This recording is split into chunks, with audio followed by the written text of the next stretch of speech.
تیسری کہانی ہے ہماری نیکی کے سفیر میں سے، دل سے جو بات نکلتی ہے اثر رکھتی ہے۔ سنا ہوا یہ جملہ؟ آپ میں سے کس کو اس کا دوسرا مصرع آتا ہے؟ جی،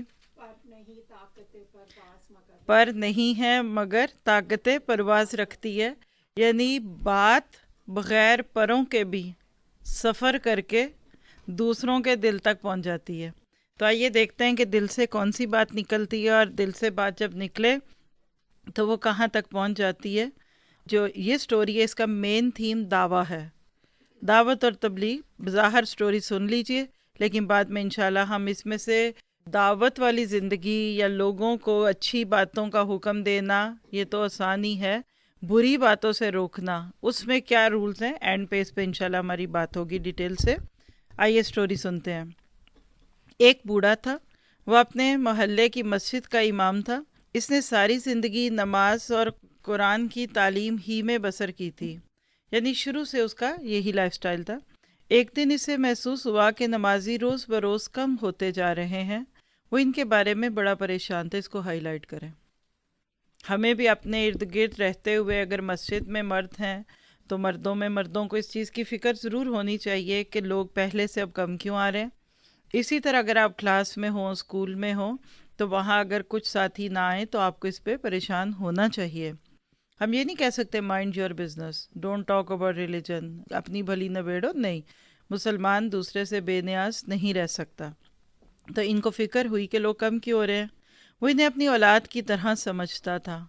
یہ بھی ایک نوٹ ہے، یاد رکھیے کہ جب تک ہدایت کی طرف بلانے والا دوسروں سے اس طرح ہی محبت نہ کرے جیسے انسان اپنی اولاد سے کرتا ہے، تو سیکھنے اور سکھانے کا عمل ممکن ہی نہیں ہے۔ ایک دن اس نے چند نمازیوں سے پوچھا، کیا بات ہے کہ لوگ نماز کے لیے نہیں آتے؟ خصوصاً نوجوان تو مسجد کے قریب بھی نہیں پھٹکتے۔ نمازیوں نے جواب دیا، لوگ لہو لعب میں پڑے ہیں اور ڈانسنگ ہال میں ناچ گانے میں لگے رہتے ہیں۔ امام صاحب نے کہا، ڈانسنگ ہال یہ کیا چیز ہے؟ ایک نمازی بولا، ایک بہت بڑا کمرہ ہوتا ہے، اس میں لکڑی کا لمبا چوڑا سٹیج ہوتا ہے، اس پر نوجوان لڑکیاں تھرکتی ہیں، مٹکتی ہیں اور بے تاب ہو کر ناچتی ہیں۔ لوگ ان کے ارد گرد بیٹھے ہوتے ہیں اور انہیں بھوکی نگاہوں سے دیکھتے رہتے ہیں، تالیاں بجاتے ہیں اور ان کے ہنر کی خوب داد دیتے ہیں۔ بوڑھے امام نے کہا، اللہ کی پناہ، کیا جو لوگ ان ناچنے والی لڑکیوں کو دیکھتے ہیں وہ مسلمان ہیں؟ یعنی امام صاحب کے لیے یہ ایک بات بڑی حیرت میں ڈالنے والی تھی کہ کیا مسلمان ہو کر بھی کوئی اس طرح غیر محرم عورتوں کو دیکھتا ہوگا؟ لوگوں نے کہا، جی ہاں۔ بوڑھے امام نے مکمل بیزاری کا اظہار کرتے ہوئے کہا، لا حول ولا قوت الا باللہ، یہ تو بڑی گھنونی صورتحال ہے۔ ہم پر فرض ہے کہ ایسے لوگوں کو حکمت کے ساتھ تبلیغ کرے۔ یعنی ظاہر ان کے دل میں اس چیز کی تڑپ تھی کہ لوگ اس کام کو چھوڑ دیں اور صراط مستقیم پر گامزن رہنے کی کوشش کریں۔ کیا پتہ چلا کہ اگر ہم کسی میں کوئی برائی دیکھیں یا سنیں تو ہمیں پھر دل میں یہ خواہش رکھنی چاہیے کہ ہم ایسے لوگوں کو اچھے طریقے سے سمجھا سکیں۔ امام صاحب کی بات سن کر لوگ بہت حیران ہوئے۔ انہوں نے پوچھا، مولانا کیا آپ ناچ گھر جا کر لوگوں کو واعظ اور نصیحت کریں گے؟ بوڑھا امام اٹھا، مسجد سے نکل گیا، کہنے لگا، آؤ میرے ساتھ، ہم ڈانسنگ ہال چلیں۔ لوگوں نے بڑی کوشش کی کہ انہیں ان کے ارادے سے باز رکھے۔ نمازی کہنے لگے، حضرت ڈانسنگ ہال نہ چاہیے، وہ گناہوں کا باڑہ ہے، وہاں کے لوگ وحشی ہیں اور درندے ہیں، شیطان کے چیلے ہیں، وہ بدتمیز لوگ آپ کی ہنسی اڑائیں گے، ٹھٹھا مخول کریں گے، آپ پر طرح طرح کے فکرے کسیں گے، آپ پر سب و شتم یعنی گالیوں کے تیر برسائیں گے، آپ ان کے مذاق کا نشانہ بن کر رہ جائیں گے۔ بوڑھے امام نے بھرائی ہوئی آواز میں کہا، میرے عزیزو غور کرو، کیا ہم محمد صلی اللہ علیہ وسلم سے بہتر ہیں؟ کیا کلمہ حق کی تبلیغ میں رسول اللہ صلی اللہ علیہ وسلم پر آزمائشیں نہیں آئیں؟ کیا ان کا مذاق نہیں اڑایا گیا؟ کیا انہیں ساحر و مجنون نہیں کہا گیا؟ کیا ان کی راہ میں کانٹے نہیں بچھائے گئے؟ کون سا ظلم اور کون سا ستم ہے جو عالم انسانیت کی سب سے برگزیدہ ہستی پر روا نہیں رکھا گیا؟ پھر ہما شما کیا چیز ہیں؟ یعنی نبی صلی اللہ علیہ وسلم کے اوپر اگر باتیں ہو گئیں تو ہم پہ ہو جائیں گی تو کیا بڑی بات ہے؟ پھر بوڑھے امام نے ایک نمازی کا ہاتھ پکڑا اور کہا، مجھے ڈانسنگ ہال کا پتہ بتاؤ۔ امام صاحب عزم صمیم کے ساتھ چل دیے، یعنی پکا عزم کر کے۔ گویا وہ زبان حال سے کہہ رہے تھے، اب راستے میں زیست ملے یا اجل پڑے، تم سوچ کر اٹھاؤ قدم، ہم تو چل پڑے۔ زیست کہتے ہیں زندگی کو، اجل کہتے ہیں موت کو، یعنی آپ تو جئیں یا مرے، ہم تو اس راستے پہ نکل پڑے۔ وہ ڈانسنگ ہال میں پہنچے۔ ناچ گھر کے مالک نے انہیں دور سے ہی دیکھ لیا، اس کا خیال تھا کہ شاید کہیں واز کے لیے جا رہے ہیں۔ بوڑھے امام صاحب اپنے ساتھی کے ساتھ اس کے پاس جا پہنچے۔ وہ بڑا حیران ہوا۔ انہوں نے ڈانسنگ ہال کے دروازے کا رخ کیا تو مالک نے پوچھا، فرمائیے کیا چاہتے ہیں؟ بوڑھے امام نے کہا، ہم ڈانسنگ ہال میں موجود لوگوں کو واز کرنا چاہتے ہیں۔ ہال کا مالک انہیں بڑی حیرانی سے دیکھنے لگا۔ اس نے ان کی یہ درخواست قبول کرنے سے معذرت چاہی۔ بوڑھے امام نے اس سے بڑی نرمی سے بات چیت کی اور اس کے بدلے میں اجر عظیم کی خوشخبری سنائی، لیکن اس نے صاف انکار کر دیا۔ امام صاحب نے کہا، آپ مال و زر کے پجاری ہیں، چلیے ہم آپ کے اس شو کی رقم ادا کرتے ہیں۔ امام صاحب نے ان کے پورے شو کی رقم ادا کر دی۔ مالک راضی ہو گیا اور امام صاحب سے کہا، آپ کل آئیں جب شو شروع ہوگا۔ اگلے دن شو شروع ہو چکا تھا۔ لوگ پورے انہماک سے ڈانسنگ ہال میں بیٹھے ہوئے تھے۔ تھیٹر کا سٹیج شیطانی آوازوں سے گونج رہا تھا۔ شیطانوں نے لوگوں کے دلوں پر مکمل طور پر قبضہ جمایا ہوا تھا اور لوگ تالیاں بجا رہے تھے۔ اچانک پردہ گرا اور پھر اٹھا تو لوگ یہ دیکھ کر حیران ہو گئے کہ بوڑھا امام پروقار انداز میں کرسی پر بیٹھا ہوا ہے۔ امام صاحب نے بسم اللہ پڑھی، اللہ تعالیٰ کی حمد و ثنا بیان کی، پھر نبی کریم صلی اللہ علیہ وسلم کی ذات بابرکات پر درود پڑھا اور واز کا آغاز کر دیا۔ لوگ ہکا بکا رہ گئے، ایک دوسرے کی طرف دیکھنے لگے۔ بعض لوگ ہنس رہے تھے، بعض لوگ تنقید کے نشتر چلا رہے تھے، بعض لوگ ٹھٹھا مذاق کر رہے تھے، لیکن بوڑھے امام نے ان کی طرف توجہ نہ دی اور واز و نصیحت کا سلسلہ جاری رکھا۔ بالآخر حاضرین میں سے ایک آدمی کڑک کر بولا، لوگوں چپ ہو جاؤ۔ ہر طرف سناٹا چھا گیا۔ لوگوں کے دلوں پر سکینت نازل ہونے لگی۔ ہنسی مذاق کی آوازیں رک گئیں۔ اب ہر جانب امام صاحب ہی کی آواز گونج رہی تھی۔ انہوں نے لوگوں کے سامنے آیات خشیت تلاوت کیں جن سے پہاڑوں پر بھی لرزہ طاری ہو جائے۔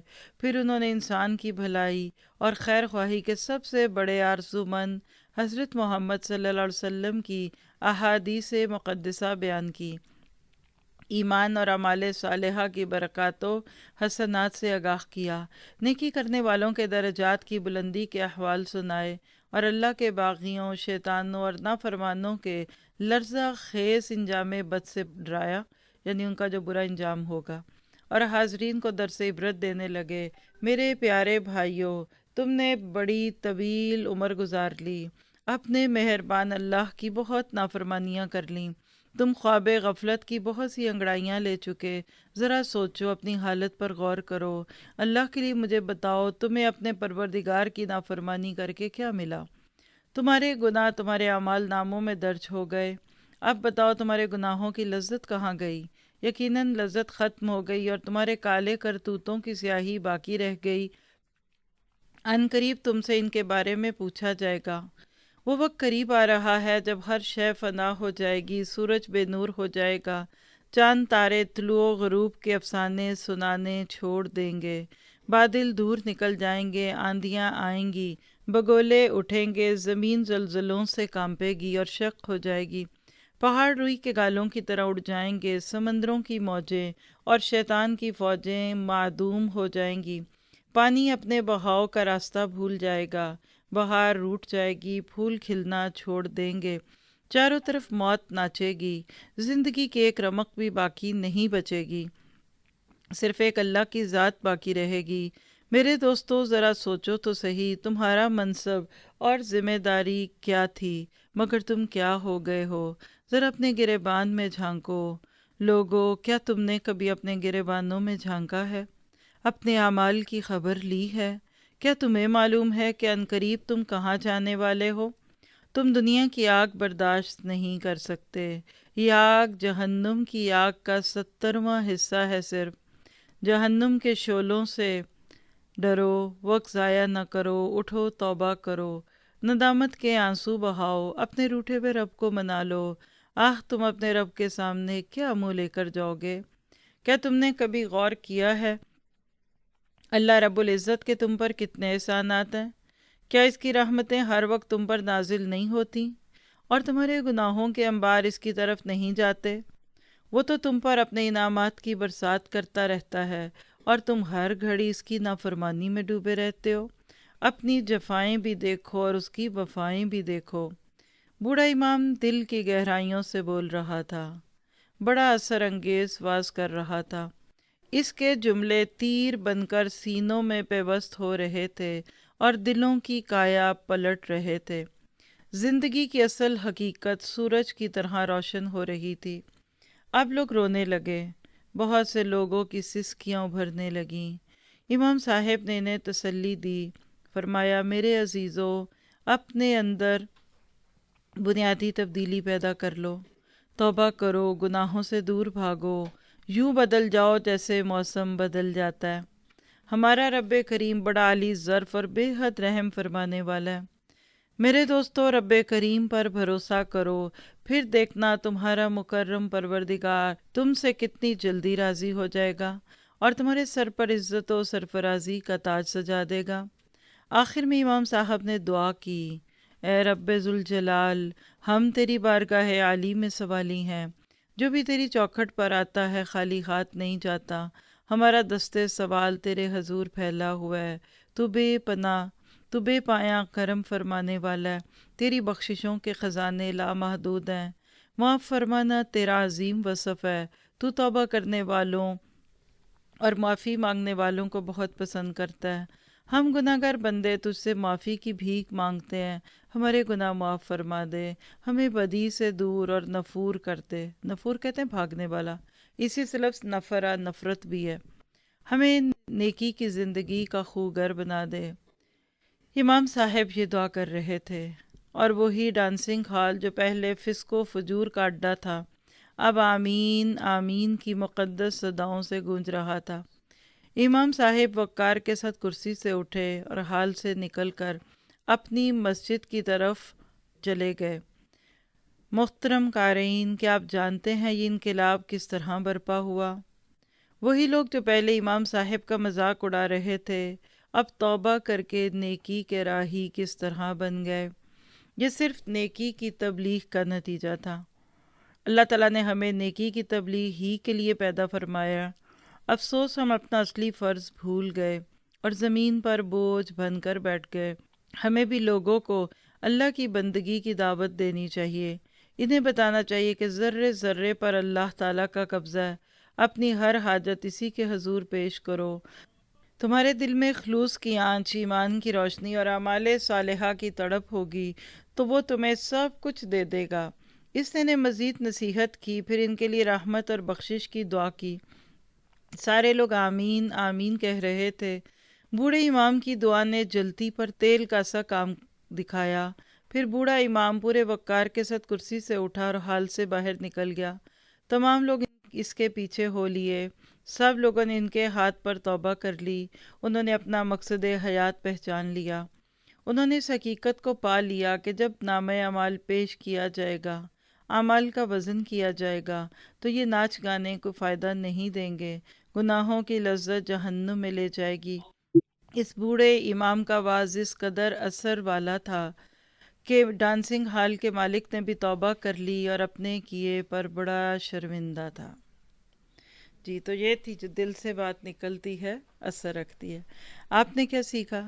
پھر میں بھی کچھ اور بتاتی ہوں انشاءاللہ۔ جی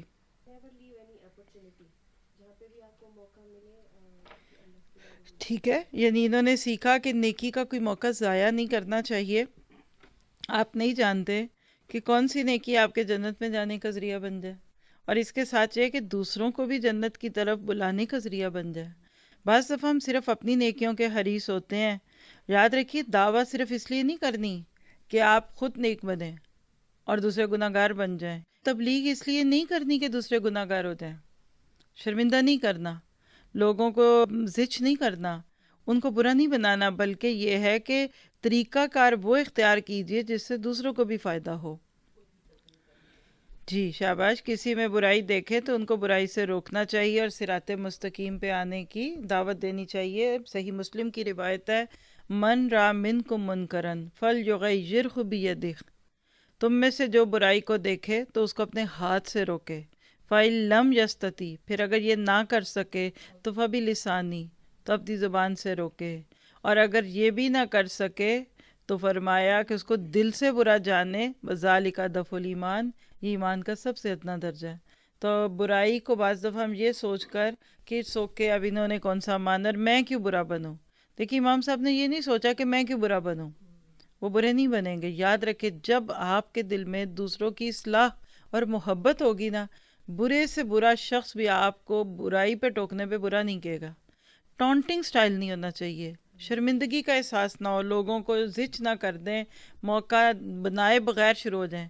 اچھا کہ اس سے یہ بھی پتہ چلتا ہے کل آپ کسی شادی میں جائیں اور وہاں کنسرٹ ہو رہا ہو اور آپ جا کر مائک لیں ان سے اور شروع کر دیں، یہ نہیں ہوگا، یہ نہیں ہوگا۔ وہ امام صاحب تھے، انہوں نے اس کی پہلے گراؤنڈ پریپیئر کی اور طریقہ کار سمجھیے۔ بعض لوگ اتنے کریٹیکل ہوتے ہیں، میں سفر میں بھی تھی تو ایک آدھ جگہ پہ میں نے اس کو فیل کیا کہ درس کے اینڈ پہ جیسے شیئرنگ کا موقع ملتا ہے نا، تو کوئی بھی سسٹر کسی بھی جگہ ایسی کڑوی باتیں اور ایسی، جیسے میں یہاں بیٹھی زچ وچ ہو رہی تھی کہ یہ کیوں بول رہی ہیں ایسے، تو میں یہ سوچ رہی کہ جو سننے آتے ہیں ان کو شرمندہ تو نہیں کرنا نا۔ اگلوں نے سن لیا، ان کو بات سمجھ آ گئی، اب اگلے کو ضرور نام لے لے کر کہا جائے کہ آپ یہ کریں یہ نہیں کریں، تو پہلے اپنا مقام سمجھیں، چھوٹا منہ بڑی بات نہ کریں۔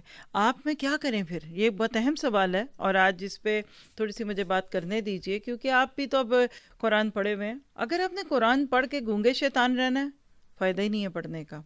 اگر آپ نے قرآن پڑھ کے ایسی محفلوں کا حصہ بننا ہے، یہ شرمندگی کی بات ہے۔ اگر آپ کہتے ہیں رشتہ داریوں کا معاملہ، تحفہ دینے گئے، تحفہ لینے گئے، ناراض ہوں گے، تو یہ تو بہت ہی بڑی محرومی کی بات ہے۔ آپ کا میرا فرض کیا؟ دیکھیے سمپل سی بات ہے، کوئی کام خود نہ آتا ہو تو کسی سے سیکھ لینا چاہیے نا۔ آپ ساری زندگی تجربے ہی کرتے رہ جائیں گے نا، تو ٹرائل اینڈ ایرر میں گزر جائے گی۔ آپ اس بات کو کسی سے پوچھئے کہ بھائی آپ سے بڑا کوئی، آپ سے زیادہ دین کو سمجھا ہوا شخص ہے نا، وہ کیا کرتا ہے ایسے موقعوں پہ؟ آپ جا کر ان لوگوں کا عمل دیکھیے، ان سے پوچھیے، ان سے جا کے بات کر سکتے ہیں، آپ ان کے ایکسپیرینس سے سیکھ سکتے ہیں۔ کوئی میں نے پہلی دفعہ نہیں قرآن پڑھ لیا، بہت سارے پہلے پڑھے میں ہیں۔ کیا آپ نے، میں نے اگر عمل نہیں کرتا، خاص طور پہ اب دیکھیے چونکہ اس میں جو باتیں آئیں نا وہ صریحاً فحاشی والی باتیں ہیں، اور فحاشی اس طرح کی نہیں جس کو کوئی زنا اور بدکاری کے، یہ وہ چیزیں ہیں جو آج ہماری خوشیوں کا حصہ بن چکی ہیں۔ میں نہ بھی شرماؤں تو ہماری شادیوں میں یہ سب کچھ ہے، مہندیوں میں سب کچھ ہے، منگنیوں میں ہے، اور باقی پارٹیوں کا مجھے نہیں پتا، وہاں بھی کسی نہ کسی حد تک تو یہ ہوتا ہی ہوگا نا۔ یعنی وہ تو چلیں ایک جگہ جا کر ڈانسنگ ہال میں بیٹھ کر یہ سارا کچھ دے رہے تھے اور ٹکٹ لے رہے تھے، یا کہہ لیجیے ایک سینما گھر تھا۔ ہمیں تو اب اس میں پرابلم کیا دکھتا ہے کہ ہم یہ سب نہیں بھی چاہتے، پھر بھی ہمیں ایسی جگہوں پہ بلایا جائے، یا اگر آپ مالز میں جا رہے ہیں تو وہاں آپ کو ایسی دھما چوکڑی دکھتی ہے۔ اس وقت کیا کیا جائے، یہ بہت اہم بات ہے۔ دیکھیں هل يستوي الذين يعلمون والذين لا يعلمون، اللہ کا ایک سوال ہے ہم سے، کیا برابر ہو سکتے ہیں جاننے والے انجان لوگوں کے، علم والے بے علم لوگوں کے برابر ہو سکتے ہیں؟ جواب سوال میں ہی چھپا ہوا ہے کہ نہیں ہوتے۔ ٹھیک ہے، کریں کیا؟ پہلی بات اپنے دل سے چیک کریں، آپ کے اپنے دل سے اس چیز کی نفرت کتنی گئی ہے۔ قرآن اور غنا، غنا کہتے ہیں گانے کو، کٹھا نہیں رہ سکتا۔ جب لہو الحدیث زندگی میں رہتا ہے، قرآن سینے میں جاتا نہیں۔ کچھ سسٹرز کہتی ہیں کورس پورا کر لیا، ابھی تک ڈرامے نہیں چھوٹ رہے، فلموں کا تو شکر ہے جان چھوٹ گئی یہ وہ۔ نہ میں فلم کی بات کروں گی، نہ میں ڈرامے کی بات کرتی ہوں، نہ میں کنسرٹ کی کرتی ہوں۔ میں آپ سے ایک چیز پوچھتی ہوں، آپ کا ٹیسٹ ڈیولپ ہوا ہے کون سے؟ لوگ جاتے ہیں کنسرٹ میں بیٹھ کر 200-300 دے کر ٹکٹ خرید کر مزہ لینے، تو مجھے تو وہاں مزہ ہی نہیں آتا، مجھے تو وہاں جا کے سر میں درد ہوگی، میرا تو دل خراب ہوگا، مجھے تو پلپیشن ہوگی، میری تو یہ نسیں کھنچیں گی، تو میں بیوقوف ہوں کہ میں وہاں جا کر اپنے $200 دے کر اپنی جان پہ لوں؟ میرا ٹیسٹ ہی نہیں ہے۔ یعنی آپ خود سے پوچھئے، اور آپ کے ارد گرد جو بھی لوگ ہیں، آپ کو اگر کوئی بلاتا ہے، آپ کے گھر والے کوئی مائل کرتے ہیں، میں بھی ہسبینڈ بچے کہتے ہیں چلے ماما فلم دیکھنے جاتے ہیں، تو آپ بولیں بیٹا how why I don't enjoy this, مجھے یہ اچھا نہیں لگتا، اور سب سے بڑی بات ہے اگر میری وہاں جان چلی گئی تو میں ایسے کام پہ جاؤں گی۔ اور اگر رہ گئی کوئی بات، آپ کو کوئی ایسی جگہوں پہ بلاتا ہے، we student wait for invitation, یہ جملہ لکھ لیجئے، وی شوڈنٹ ویٹ، ہمیں اس چیز کا انتظار نہیں کرنا چاہیے کہ دوسرا آپ کو دعوت دے اور پھر آپ اس کو تبلیغ کریں، پھر آپ اس کو کہ نہیں یہ گناہ ہے، نہیں اللہ کی رحمت نہیں ہوتی، پھر وہ کنٹراورشل کہہ دیں گے، پھر کوئی کہے گا